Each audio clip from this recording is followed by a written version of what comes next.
We're going to ask and sit down and talk with our panelists a little bit more just to help solidify things. We want to get a better idea, a better understanding of how all these doctors work together to treat metastatic breast cancer patients, because we have our academic specialists, we have our community specialists, and then we have our radiation oncology specialists. Now, I'm going to be the first to say and try to simplify things with this, because metastatic breast cancer can present in multiple different ways. Sometimes you're being followed by your doctor after you've had it removed, your breast cancer removed surgically. You're being monitored for a recurrence, and unfortunately sometimes you see that the breast cancer comes back. And then that's one scenario. And you've got another scenario where all of a sudden you have an emergent symptom, whether it be a confusion or seizure or pain. And so that's usually another scenario in which these conditions will present themselves. A typical scenario can be, one scenario is a woman had breast cancer removed, she was being monitored for recurrence, and she finds out a recurrence comes back.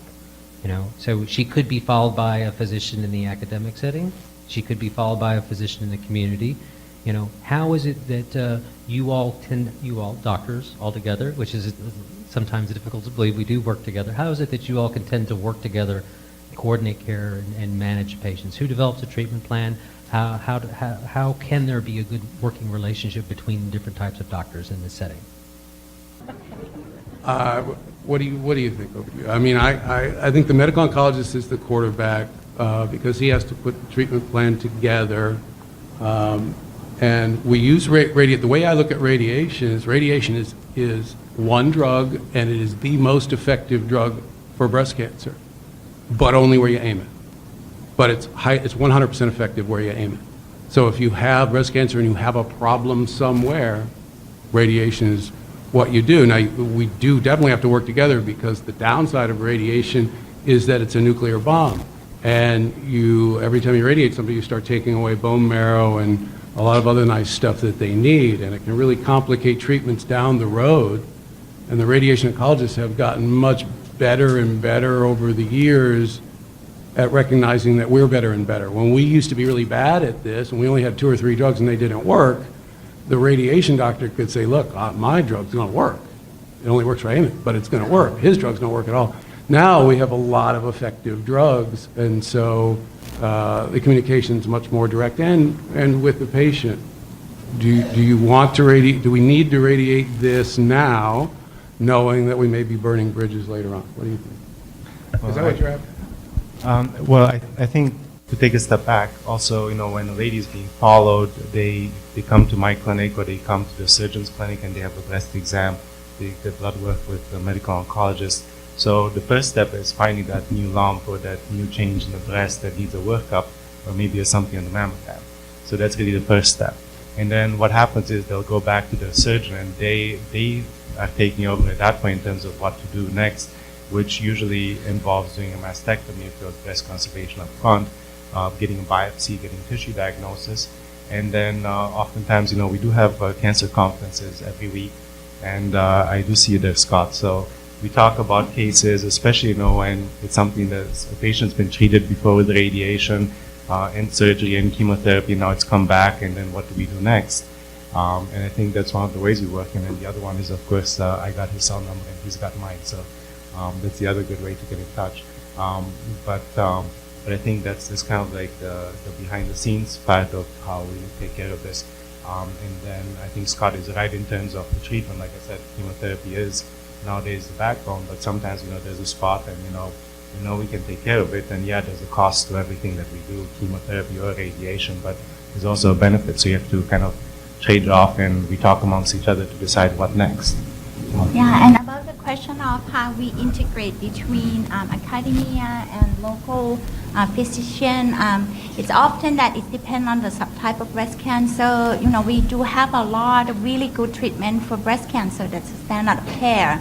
If it's, hormone receptor positive breast cancer, or if it's HER2 positive breast cancer. So in those patients, we normally, let the patient stay with their local oncologist, because we do have a really good treatment that will work for a long period of time. in those patients. But in some of the lady, particularly triple negative breast cancer, because we do not have a lot of good treatment for those patients with the chemotherapy, it often works, but it's usually work for a short period of time, and those patients tend to progress through things very quickly. Most of the clinical trial actually has the limitation on how many prior lines of therapy in order for these patients to go on to the clinical trial. So we normally encourage patients that has triple negative breast cancer to come in early to be evaluated in the academic setting to get onto the clinical trial, because once they pass through, the first 3 lines of prior therapy, there are limited number of clinical trials that they can go on. Some of the trial, like the phase 1 trial, can allow patients with multiple prior line of therapy, but those treatments, the treatment that come really early, come out really early, and we don't quite know how those drug works yet. So for the clinical trial, we have phase 1, phase 2, and phase 3 trial. Phase 1 are usually first in human kind of trials, so these are new drugs that come out fresh from the lab that we don't quite know what the dose will be, what the toxicity will be. But most of these trials allow patients that had more prior line of therapy. So there are always some clinical trial available for patients. But what you would want to get onto is more like a phase 2 or phase 3 trial that we further develop. We know what's the toxicity, we know what the dose will be, and we already see some activity.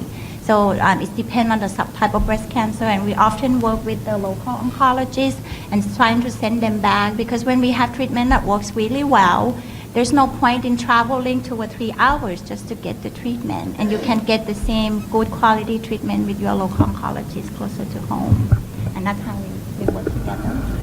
Yeah, and I would like to add a few things, since I'm a medical oncologist myself and I do see a lot of breast cancer patients in the community. Sometimes these situations are not clear cut. Yeah, we know a cancer's back, but are the receptors that were there previously, are they there now? Sometimes we have to get clarification with the pathology. It's not easily black and white. Sometimes we need to get an expert or a second opinion.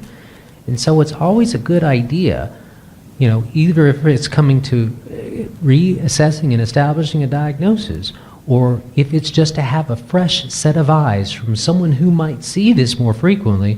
Sometimes it's always a good idea to tap into whatever resources you have for your patients, because no matter how good we are, we can't be good at everything. And even the experts get together and collaborate. And so I think that overall, it's just a matter of trying to figure out what's the best way we can all integrate what best things that we have together to try to make sure that we fully understand exactly what's going on, and we can come up with a great list of options for our patients.